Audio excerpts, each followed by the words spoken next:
Yo, what is good, Sixer Nation? You already know who this is. DFJ Hoops here, back again with another live stream. Hey, man. Sixers, Sacramento Kings, post-game reaction. We got to talk about it. Now, if you just tuned in, please make sure to subscribe to the channel, hit the like button, all the good stuff. You feel me? Salute to my guy Humble in the building. What's good, bro? Grind don't stop. DFJ, red, white, and blue Sixers fan. Turn up. Yes, sir. Salute to Humble, man. Salute to Humble. Salute to the Cavs for a 30-point blowout against the Lakers. I think 2 nights ago. Totally ruined LeBron's homecoming. Right. So salute to the shout out to the Cavs. What's good, BJ? What's good? What's good? Yeah, they're going back and forth in the comments. Yeah, yes, sir. Yes, sir. Appreciate it. Appreciate it. Let me not waste any more time. Let's just get right into this. So I missed the last two post game reactions, which was against the Charlotte Hornets on Monday night. I mean Monday afternoon, because it was supposed to be Monday night, but they moved the game earlier because of the snowstorm, whatever. A game in which the 76ers lost in embarrassing fashion. No Joel Embiid, no Paul George, and the Sixers found a way to lose that game by 20 plus, right? At some point in the game, they were down by 50, right? So it was very, very embarrassing. Maxey didn't play good. It is what it is. But the very next night against the Milwaukee Bucks, they had their redemption. Played very, very well. A game in which Paul George actually was the player of the game, going for a 30 plus. Got into a kind of groove, got into a rhythm, shooting the threes, ended up shooting or making 9 threes in that game, tying the Sixers record for the most threes. And the other two guys that did it prior to Paul George doing it, was Danny Green back in 2021. I mean, Danny Green was jacking up. I looked that game up. He jacked up 21 threes that game. So he was, I mean, shoot or shoot. And then another player in the 90s, was it Dana Barros, whatever, also hit 9 threes for the Sixers. So Paul George had a very, very good game, along with Maxey, giving you 20 plus, and then Joel Embiid also going for 29 points, if I'm not mistaken.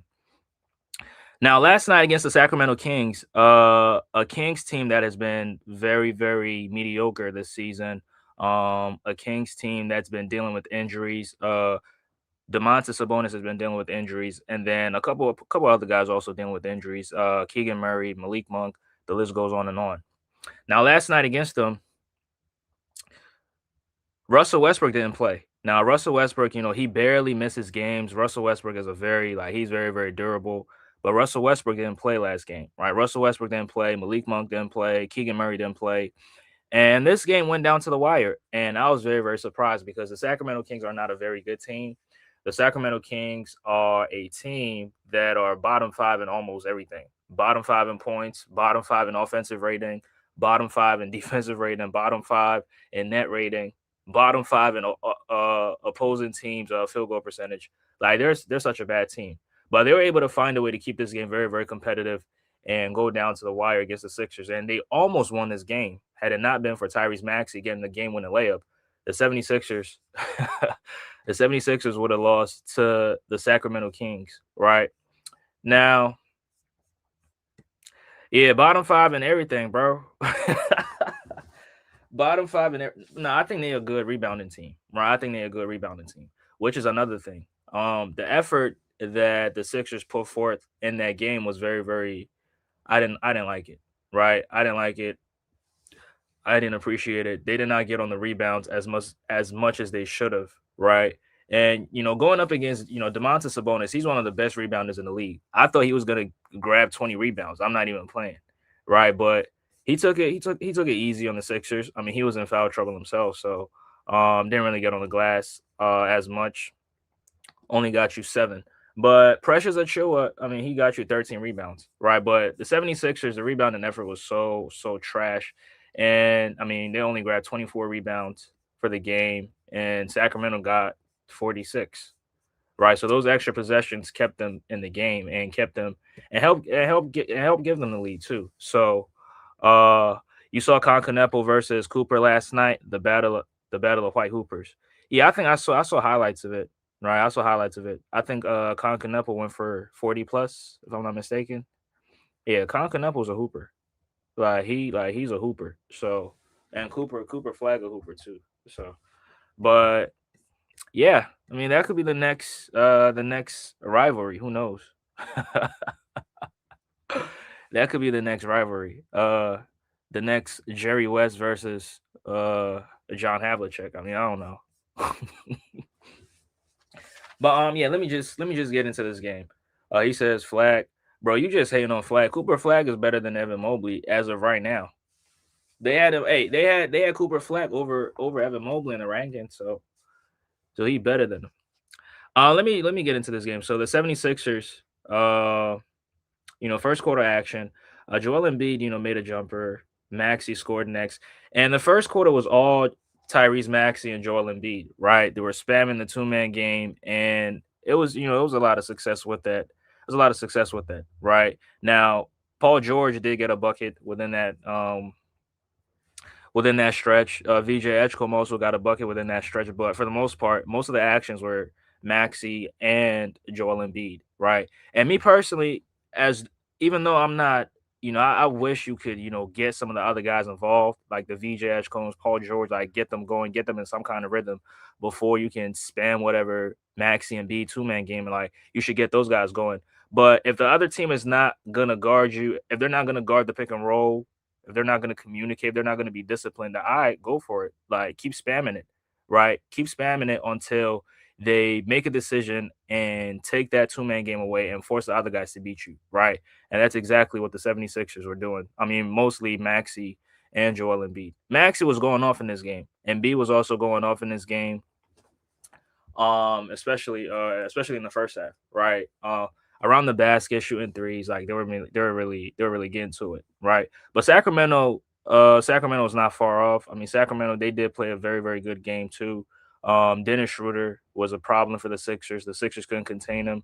DeMar DeRozan was also going off on the Sixers, right? DeMar DeRozan, when he comes to town, you everybody knows that he's gonna get busy in the mid range, right? He's definitely gonna get busy. And I did enjoy the Rosa and Paul George back and forth in the second quarter.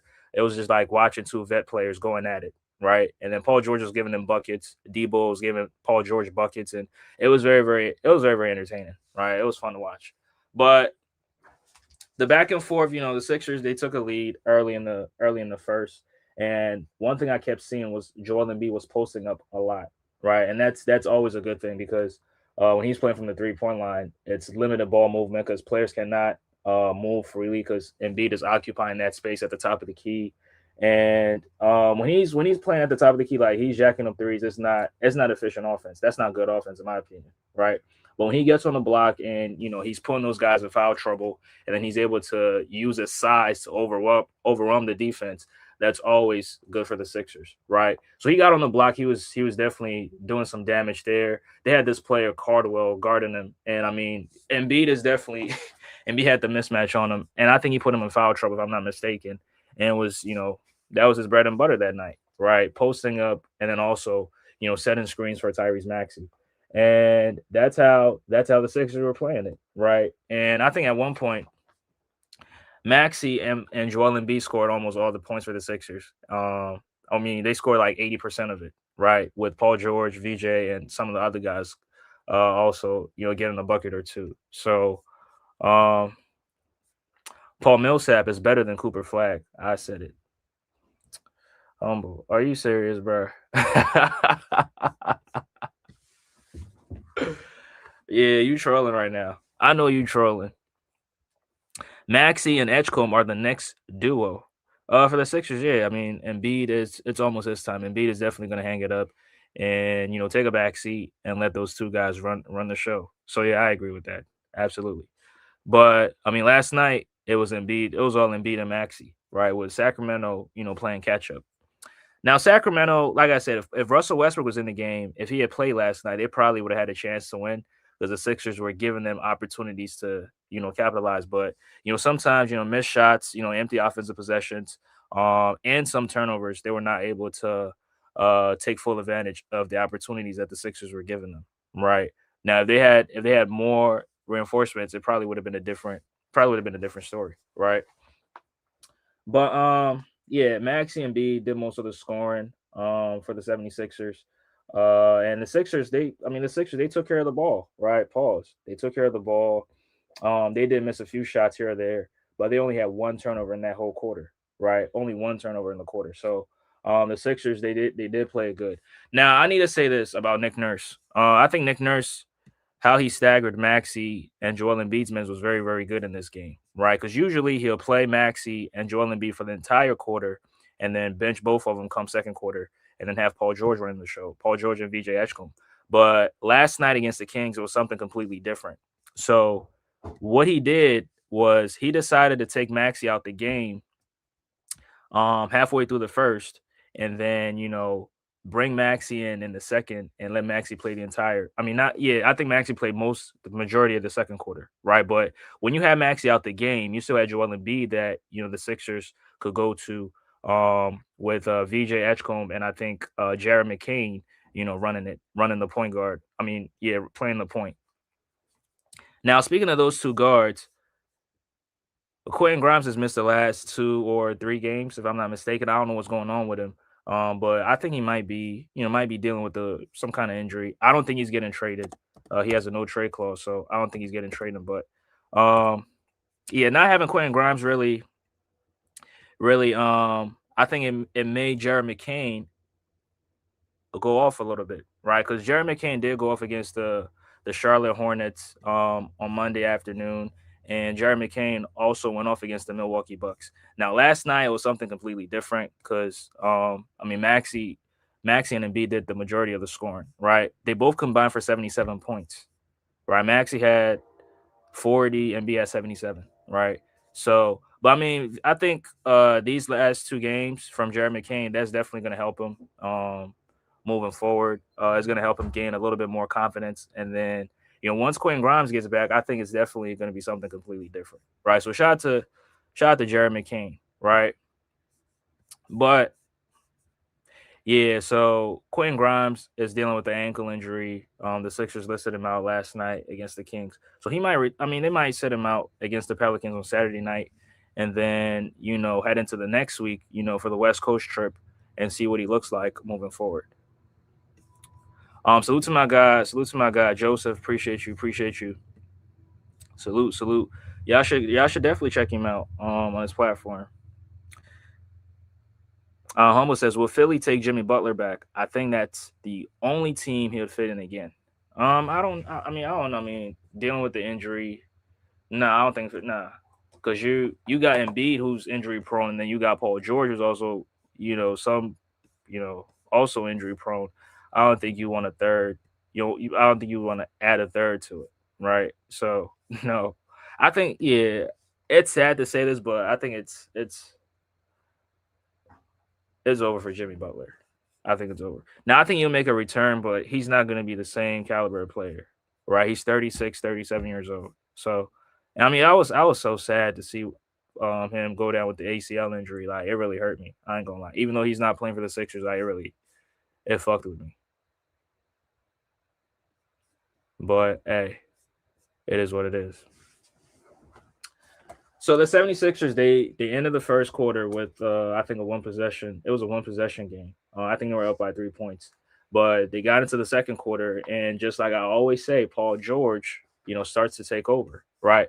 Paul George, when he runs when he runs the second, when the offense is running through him or when he's initiating the offense, like he does a very, very good job of generating offense for the Sixers, whether it's him scoring or him making plays for other guys, Barlow's, the Adem Bonas, like what have you, right? And in the first quarter, like when Maxi and Embiid are in the game, we don't see Paul George involved in the offense as much, right? And that's been one of my biggest issues with the Sixers, right? Don't just make an effort to run the offense through Embiid and Maxi and let them run the show. Like, try to get other guys involved. Like, try to get them going. And I don't think that's a Nick Nurse. I think that's a Maxi thing, right? Because you're the ball handler on the court. Like, you're the point guard. You're running the show. Point guards, it's easy for guards to get their shots off. Why? Because they got the ball in their hands most of the time. But the wing players, the big man, you have to do a very good job getting them involved, right? Once you get them involved, then you can, get yourself going too. And I think that's something that Maxi should focus on. But sometimes Maxi's just, he's hyper focused on scoring. He would want to go 2-3 trips down, taking the shots all by himself and trying to get the job done by himself. But I mean, it's a team effort, right? You should make an effort to get your guys involved too, right? And even when you get them involved and they're in some kind of rhythm, it makes your job easier, right? It makes your job easier too. So, but when Paul George, running it, Paul George, the first two possessions, Paul George had that ISO on the baseline. He was able to drain that jumper.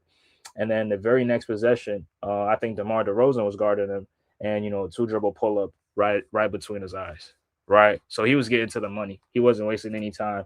And like I said, that's where the Paul George and Debo matchup or the back and forth was happening, right. And DeMar DeRozan is very, very in terms of like how his shot making ability, like his bag, like in the mid range, it's just crazy, right? Now sometimes people look at the teams he's been on and the team success, and they use that to judge him. But him as an individual player and his ability to play in the mid range, like he's very elite, right? DeMar DeRozan is very, very elite, and him going back and forth with Paul George. I mean, they knew each other since they were kids, right? They both from Southern California, played against each other in high school, probably played against each other in college, and in the NBA. DeMar came in 09, PG came in 2010. So they both played in the Eastern Conference for a very long time. So they're both very, very competitive. They go at each other. And last night it was no different. Both going at each other, both guarding each other too. Paul George making them work, DeMar DeRozan making them work too. And it was very, very fun to watch. Right, it was very, very fun, very, very entertaining to see that. And but I mean that kind of died down a little bit, and then Maxey started taking over. Right, Maxey started taking over, making shot after shot after shot, making threes, getting to the basket, making plays. And that's how I think Maxey finished with 22 points in the first half. Right, Maxey finished with 22 points in the first half. So he was definitely getting after it. Right, and making the Sacramento Kings, making the defense work. Right, he made Dennis Schroeder work. He made Keon Ellis come off the bench, and Keon Ellis was also working. And Keon Ellis is a very, very good defender, but Maxey's a little bit faster than him. So sometimes he'll blow past him, get to the rim, or make a play. Right. And yeah, the whole second was all Maxi, right? It was all Maxi in the second. And I want to talk about this one too. Adem Bona came off the bench late in the first, I think, with about a minute left in the first quarter. He came in and he was playing some good. I feel like he was playing some good defense, right? He was playing some good defense, but he was getting over aggressive, right? He was getting over aggressive, and he ended up picking up like 3 fouls by the second quarter, right? And he was very, very frustrated. But me personally, I'll say that I appreciate the effort and the passion that he was playing with, right? And when he picked up that third foul, you could tell how pissed off he was because he knew Nick Nurse was going to bench him. But the effort was just there, right? But I think he was just a little bit over aggressive when he picked up that third foul, and I think he fouled Domantas Sabonis, if I'm not mistaken. But I mean, Domas is going to be aggressive too. So you got to meet him with some level of aggressiveness too, right? So I think that's what it was. But sometimes the officials, they want to protect the star players, and they don't want you to get over aggressive with some of the stars. I mean, Sabonis is a star, so uh they just called the foul on, but I felt like that was they could have let them play, right? They could have let them play and let them have fun out there, right? Smash that like button as y'all come in, smash that like button.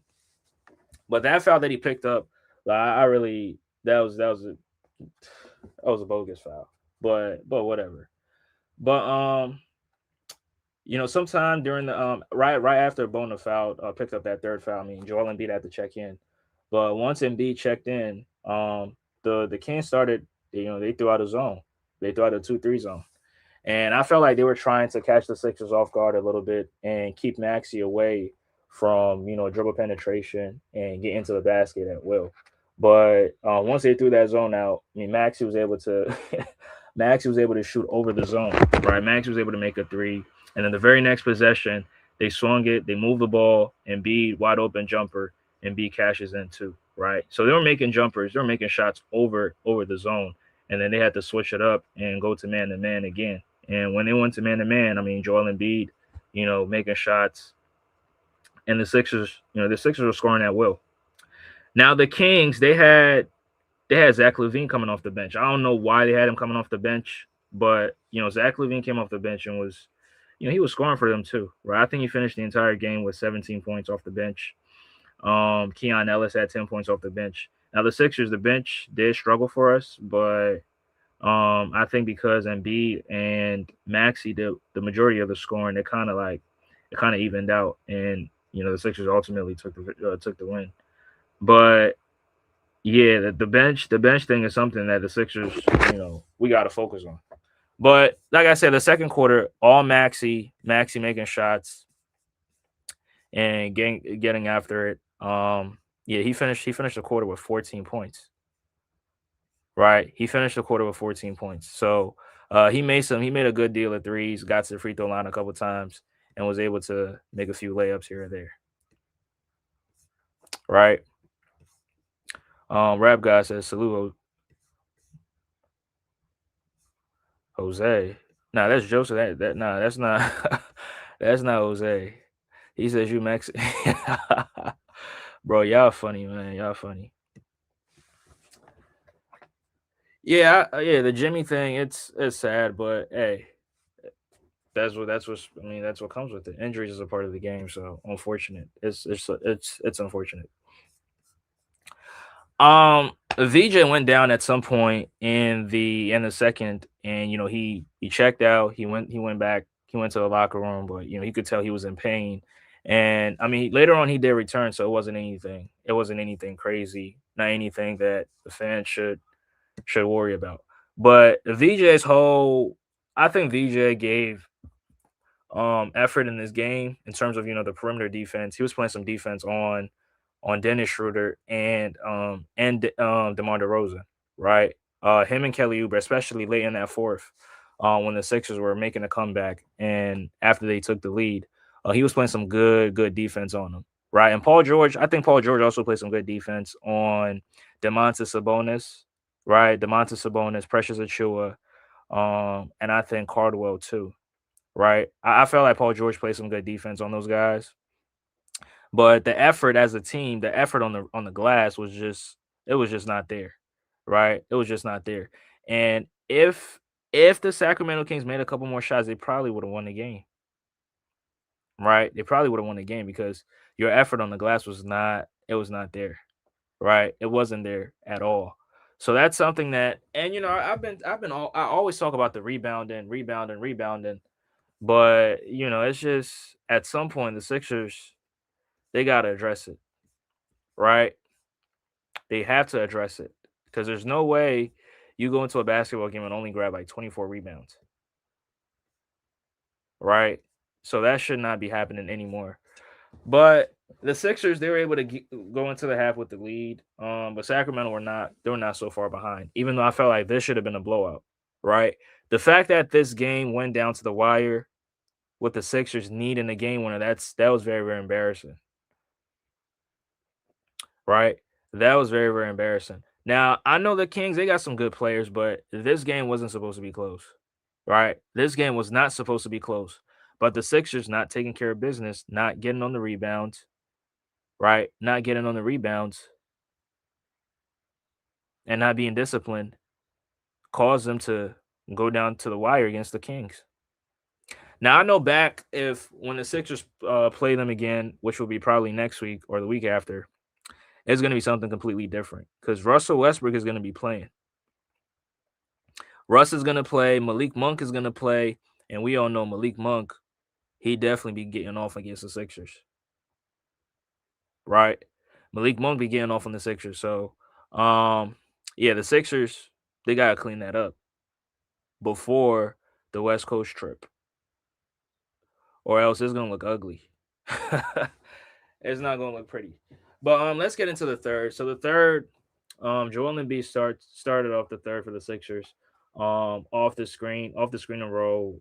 He gets it on the short roll, able to get the floater to go. And the very next possession, Joel Embiid hits a jumper, right? And then Joel Embiid and Maxey, they got into the two-man game from the first quarter, what was working for them.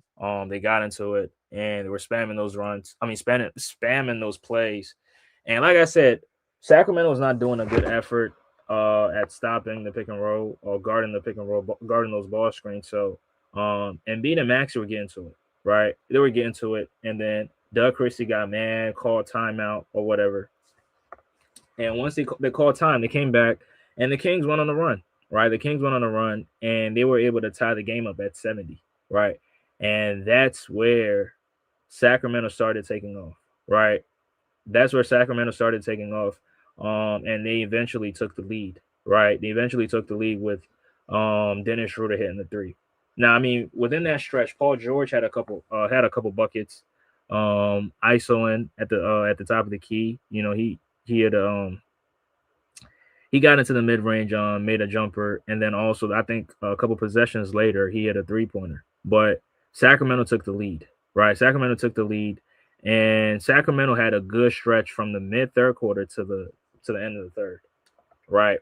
And the third quarter has been an issue for the 76ers. Now, initially, I didn't think it was that big of a deal because, you know, sometimes they'll lose by, you know, by 2 points. They'll lose the third quarter by 2 points, right? 2 points, 3 points. I didn't feel like that was anything because the Sixers will come back and in the fourth, will go off in the fourth and then eventually win the game. But I think as of right now, me personally, I think I would have to, you know, the third is an issue for the Sixers, right? Um, they're one of the worst teams in the third quarters in terms of offense generated or points scored. One of the worst teams at that, and that has to. I mean, we're midway through the season, and I think that has to change.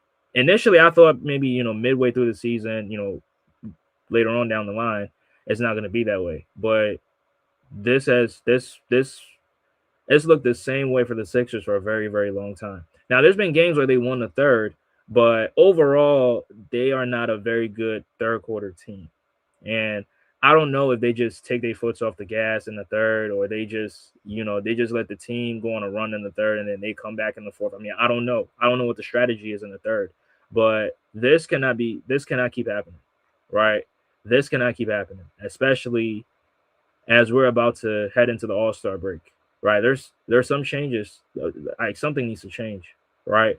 Something needs to change. So whether that's going to be with, you know, the rotations in the third or who goes to the bench or who plays, I think Nick Nurse is going to have to make a decision, right? Nick Nurse is going to have to make a decision. It's going to be a tough decision, but at this point, I think Nick Nurse has no other choice but to make that decision, or else the Sixers will be in very, very deep trouble late in the season, right? Late in the season, teams are going to, okay, they're not a very good third quarter team. Okay, they're going to put it on them in the third, right? So that's that. But, you know, Sacramento, they went on the lead. At some point, they had their biggest lead in the fourth. At that time, I think it was by 5 points. But I think, yeah, Dominic Barlow gets a 3-point play. You know, cuts it to one. But Keon Ellis is able to hit a shot clock cheese, hits a 3-pointer, and give them the lead back. Right, make it a 2 possession game. Maxey needs to unlock a new version of himself. In my opinion, he's better than how he's playing. His ceiling is better than what shows. His ceiling is better than it shows. Yeah, I agree. I think the next phase is to for him to be a very like to I think, you know, he's been a better playmaker, but I think he has to take the playmaking to a whole nother level, right? And try to make it an effort to get his other guys involved. And then, you know, you take over, right? Because the ball is in his hands 9 times out of 10, right? He has the ball in his hands the majority of the time. So he dictates who gets the rock. So if you can get your guys going and then get yourself going, I think that can take the Sixers to a whole nother level, right? But again, you know, sometimes he gets hyper focused on scoring, so sometimes he completely forgets about all that, right? He'll only pass it if he gets a double team. But if they're playing him single coverage, he don't give to, you know, he'll get the shots up, right? But I'm not. I mean, just because you're playmaking or trying to get your guys involved doesn't mean that you don't have to get yourself going, right? If you're trying to get if you're trying to get your players going, at some point you will get aggressive yourself, right? At some point you have to get aggressive yourself. So also, Deirdre, do you have any current basketball player jerseys or been to any games? Now, I ain't been to any games yet this year, right? I ain't been to any games this year. I mean, I'm gonna try to go to a game probably next month. Probably February. I'm gonna try to get to a game. Yeah. I know you've been to a game. You went to the Minnesota game, and the Cavaliers won. So yeah, but I gotta get to a game, bro. I don't live far from the arena. I don't live far from here. So Maxi or Kyrie, who's better at passing? I think they on the same level passing wise.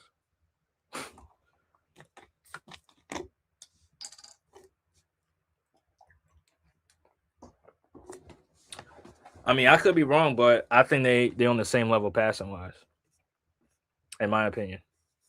So, but the Sacramento Kings, yeah, they went into the fourth with a 4 point lead. Um, yeah, after Keon Ellis hit that 3 pointer, which that was DeMar DeRozan posting up, then last minute he kicks it out to the corner, and then Keon Ellis is able to knock down the three. But they get into the fourth quarter action. Paul George, knocks down the jumper. Now, Drummond checked in the fourth, right? I think that was the first time I had seen him. Ever since he's been brought up in these trade rumors. But in the fourth, they had Paul George, they had Drummond, Dominic Barlow, Jerry McCain, and then VJ Etchcombe. Right now, usually this would be the lineup in the second quarter, right? With only difference is this time they didn't play Drummond in the second, and then they had Bona, and then Maxey was playing the point guard. I mean the other two guard position, instead of VJ. Right? We'll need you to get a VJ. Yeah, I'm gonna get a VJ jersey, bro, for sure, most definitely. But yeah, that's the lineup that the Sixers had in the fourth, and the Sixers were playing from behind. Right? Do I gotta pause that? They're playing from behind, right? They were trailing. But the Sacramento Kings, they continue to put it on the Sixers offensively, and they headed into the fourth with the same level of aggressiveness, and the lead went from four, then it got to 8 points, and then it it got to 11. Right, the biggest lead for the Sacramento Kings was by 11 points. So then the Sixers, they call time, they talk things over, and Nick Nurse looks furious, gets Embiid in the game, it gets Maxey in the game, gets his guys in the game, and the 76ers go on a 9-0 run, right? They go on a 9-0 run, and that 9-0 run was all Maxey, Joel Embiid, right? It was all Maxey, Joel Embiid. I think Maxey had a technical free throw, had a layup. Embiid had, he made a jumper, he got to the free throw line, and yeah, they went on that was a 9 point swing. So they cut the deficit to 2 points, and it was a very very close game in the clutch, but they cut it to two, and I think I could be wrong, but I think Dennis Schroeder had a layup, right? Dennis Schroeder had a layup, and the Sixers, they tied the game up at 105, right? They tied up at 105, but then the very next possession for the Sacramento Kings, Dennis Schroeder hits a three, right? He hits a three, puts them up by 3 points, and then Joel Embiid sets a screen for Maxey. He gets it, pump fakes. And that play was a very, very beautiful play. Like, he got it, he pump faked, took a dribble, up faked again, and then the defender just like flew by him, and he was able to get the layup. I think it was Cardwell, if I'm not mistaken. Either Cardwell or is it Rashawn? They got some new players. I forgot their names, but it was like rookie players, like guys that don't know what they're doing, guys that are not very very disciplined defensively, and Embiid was just taking advantage of him. Yeah, Reynold, right? Embiid was just picking up these easy fouls, rookie mistakes, making them commit rookie fouls, and getting himself to the free throw line and also scoring, right? But it was very, very back and forth in that in the clutch. When Embiid had that pump fake, finishing traffic, and then Maxi, hits a layup the very next possession for the Sixers, and that gave the 76ers a 1 point lead. But then the very next possession after, Zach LaVine hits a 3 pointer and gives them a 2 point lead, right? Gets them a 2 point lead. But I think the next possession, the Sixers missed a shot. I think Embiid was trying to draw the foul, but they didn't call it for him. And then Sacramento, they went the other way. Sacramento also missed. Either they missed or it was a turnover. But Maxey was able to get to the free throw line, and Maxey tied the game up at 111. Right, he tied the game up at 111. And I think it was like 27 seconds left, right after Maxey tied it. So the Sacramento Kings, they had one last possession, right? One last possession. And DeMar DeRozan had it, and I think Kelly Oubre played some good defense on that possession, right? DeMar was trying to run the clock, and he ran the clock, but did not. I think he was trying to get to a spot, but Kelly Oubre beat him to the spot before he even got there, and that he proceeded to miss the shot, and the Sixers, they got the rebound, they called time or whatever, right? So the Sixers had, I think, 5 seconds left to win the game because the game was tied at 111. Right, 5 seconds left, and I think VJ was the trigger man. Right, VJ was the trigger man. And I think when he was trying to get it in the first time, that's crazy. Hey, no Diddy, no Diddy, no Diddy, no Diddy, no Diddy. But he tried to inbound it the first time, and Precious Achua knocked it out of Paul George's hands. Right, and I think it took like a second off the clock. It took a second off the clock. So VJ, inbounded it one more time. And it was the play that the 76ers usually get a lot of teams with. They caught the Sacramento Kings lacking, and Tyrese Maxey was able to get the game winner off that play. And that play, as Sixer fans, we've seen that play multiple times. We've seen that, I think, two seasons ago, where Maxey and the Sixers were playing the San Antonio Spurs, and Maxey had a game winner off that same action. And that action is, to inbound it while Maxey starts in the backcourt, and then once the inbound gets in, Maxey will run all the way forward, get the pass, and get the layup. But Sacramento, they did not catch on to it. I don't think they even knew that play was coming or it was about to happen. But VJ inbounds it to Embiid. Embiid gets it, takes a dribble, hands it off to Maxey, sets the screen, and then Maxey's able to take two dribbles, gets to the basket, and he's able to finish at the basket and gets the end one, right? Gets the end one. Now he got to the free throw line. He did miss the free throw, but I think he missed it on purpose because he didn't want to give Sacramento a chance to, a chance to what you call it, a chance to win the game. So once he missed it, I think Zach LaVine got it, and it was like a full court weave, but he missed it, and the Sixers ended up winning the game, right? And yeah, they went down the wire against the Sacramento Kings, and I don't think this game should have went down the wire. It should have been a blowout, right? It should have been a blowout. Domantas Sabonis didn't even play that many minutes. Played, I think, 28 or 27 minutes. He was in foul trouble. But I mean, DeRozan, Dennis Schroeder, Zach LaVine, and Keon Ellis kept them in the game, right? DeRozan was killing the Sixers in the mid range, and I think he had a rare 3-pointer, but they were killing the Sixers, right? They were destroying the Sixers, especially mid third quarter into early in the fourth quarter. They were destroying the Sixers, right? And if the Sixers would have lost, it would have been very, very embarrassing because that's two embarrassing losses in the same week. The first one, which was against the Charlotte Hornets. I mean, Charlotte is not a good team, even though they got some good players, but overall, they're not a good team. You found a way to lose to them, and then you turn around and then lose to the Sacramento Kings. It would have been terrible for the Sixers, right? It would have been terrible for the Sixers, but I think at the same time, a win is a win, a victory is a victory, and the only thing the Sixers can do is to take that victory, watch film, see what they did wrong. Now, the first thing they did wrong is the rebounding effort.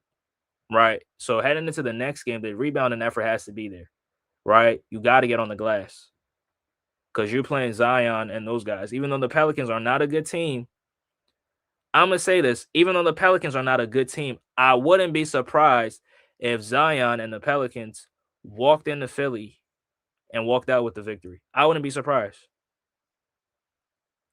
right? I wouldn't be surprised. But the Sixers, they better win, right? The 76ers better win, or else it's not gonna look good for them. But let me go through the box score and just let's just read off the stats. Right.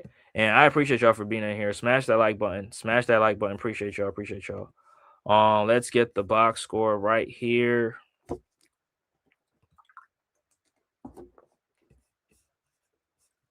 So I'm gonna start with the 76ers.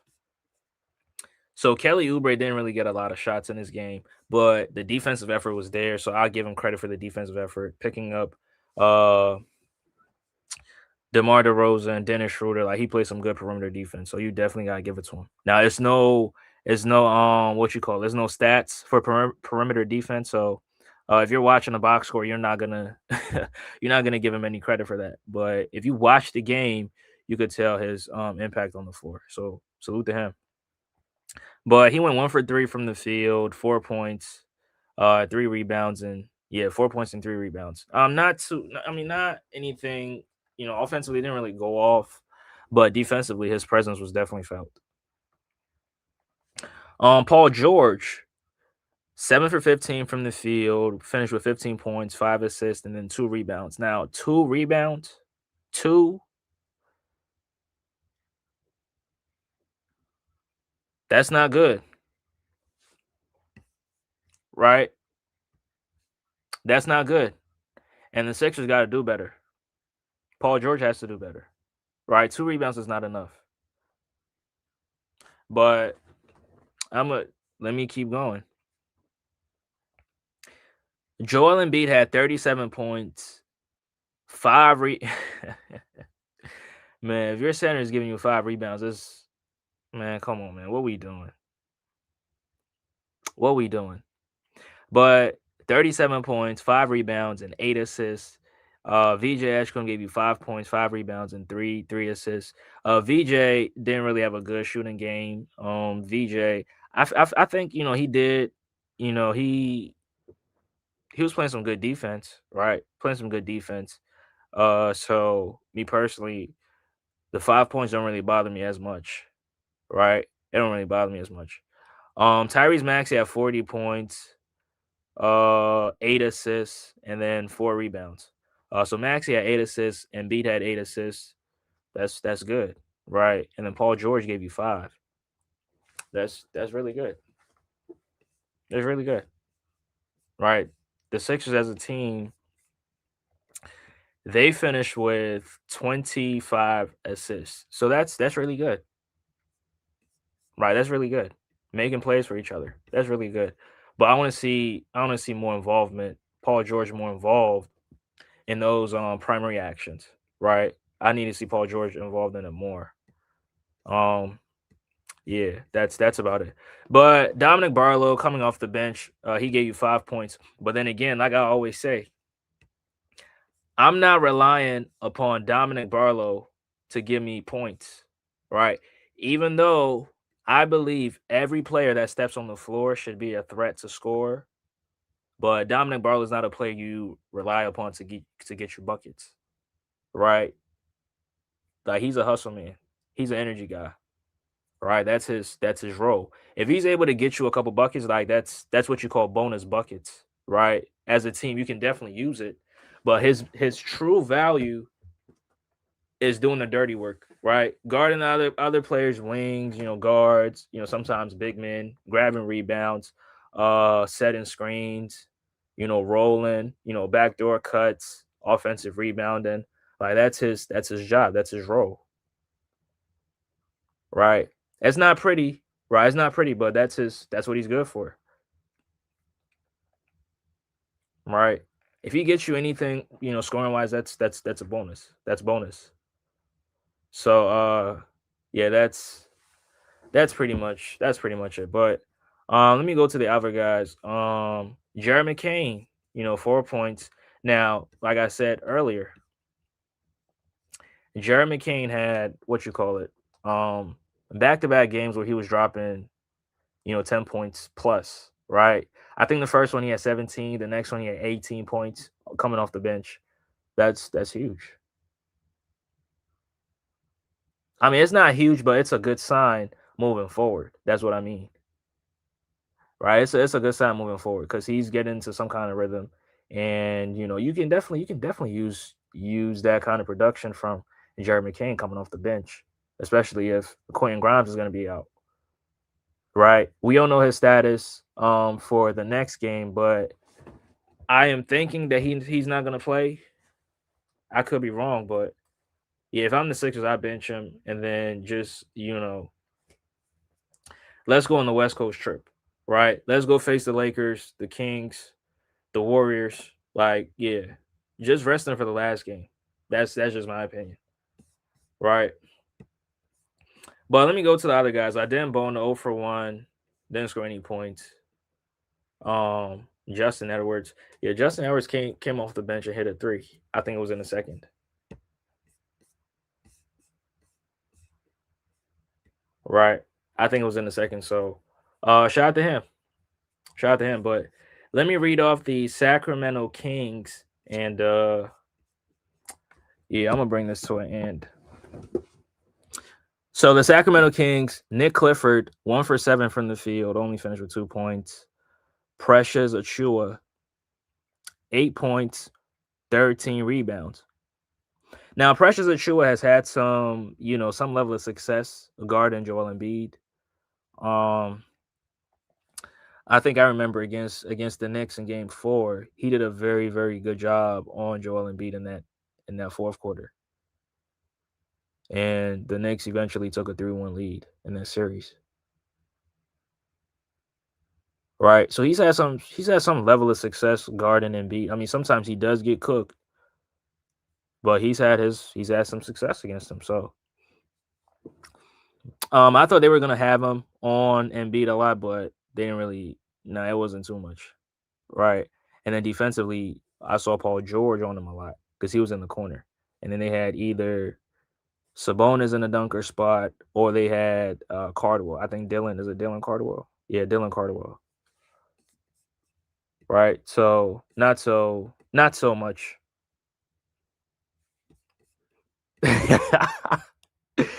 He said thumbs up when it comes to the Knicks, right? You're a couple of it. The New York thumb ups. Um, Speaking of Domas, the Domantas Sabonis 6 for 10, finished with 14 points and 7 rebounds. Yeah, the Sixers were lucky. The Sixers were lucky. So, if he would have grabbed double-digit rebounds, the Sixers probably would have lost. Cause like he's a very very good passer too, right? Let's not. Yeah, he's a very very good passer too. DeMar DeRozan had 25 points, 8 assists and 4 rebounds. Dennis Schroeder, 27 points, 2 assists and four rebounds. Right. Zach LaVine came off the bench for them, almost played 30 minutes. He gave you 17 points, 3 assists, and then 1 rebound. And then Keon Ellis, 10 points. Yeah, that's pretty much it. 10 points. But he was playing some good defense too. Plays some good defense.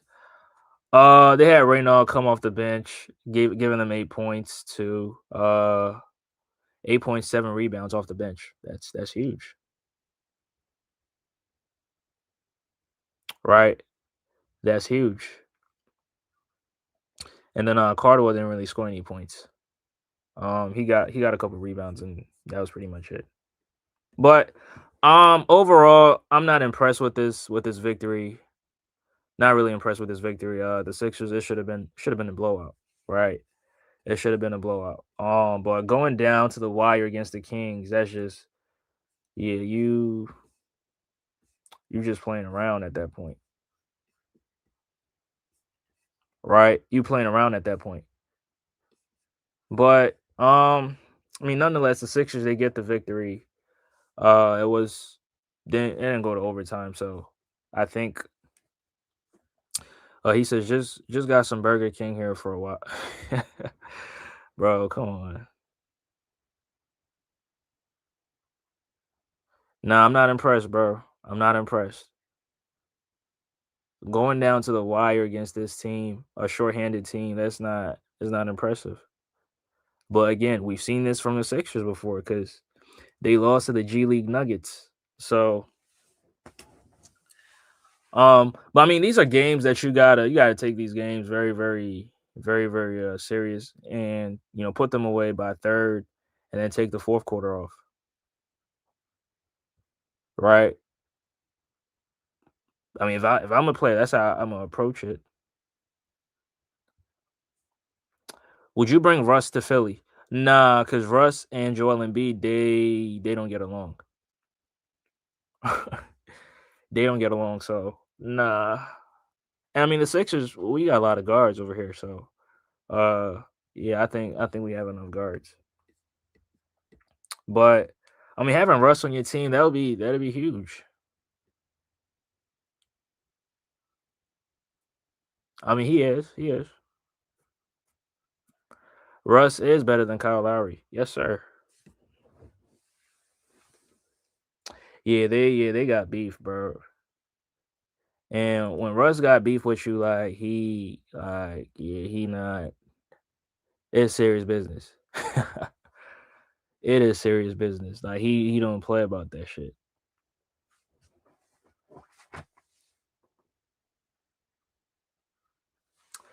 He don't play about that shit at all. But yeah, I think I covered everything that I wanted to cover. Talked about everything that I wanted to talk about. The Sixers take on the New Orleans Pelicans at home tomorrow. So just looking forward to it. The Pelicans, the worst team in the Western Conference. Um I think they the 15th seed. I think they the 15th seed. I could be wrong, but I think they the 15th seed. Um, yeah, but hopefully the Sixers can get the victory, which can, you know, could be a good sign heading into the West Coast trip. And those games are going to be very, very interesting, right? Against the Clippers, Golden State, the Lakers. Now the Sixers, they did beat the Clippers and Golden State at home. So we'll see. We'll see if they can get the victory against them on the road. The Clippers are a much better team currently than they was in the beginning of the season when the Sixers beat them. Um, I think the first matchup, Kawhi Leonard didn't play, but this one he's going to be playing. So we'll see. We'll see a friendly, cool, a cool Paul George versus Kawhi Leonard matchup. A veteran matchup. We'll see how that goes. Um, yeah, that'd be interesting. James Harden playing against the Sixers. I know Sixer fans are not gonna like it. It is what it is. But yeah, I'm looking forward to it. Looking forward to it. Monday night, definitely looking forward to it. But yeah, that's all I got. The Sixers they beat the Kings. Maxey's game winning layup helps lift the Sixers over the Kings. As embarrassing as that sounds, that did happen, right? It did happen. So but yeah, I appreciate y'all for tuning in. Salute to my guy Humble. Salute to Rap Guy Reloaded. Salute to Joseph who was in here earlier on. And then BJ too. All right, Boston Jubilees, bro. Appreciate y'all. Appreciate y'all. But yeah, I'm gonna catch you guys on the next one. Peace.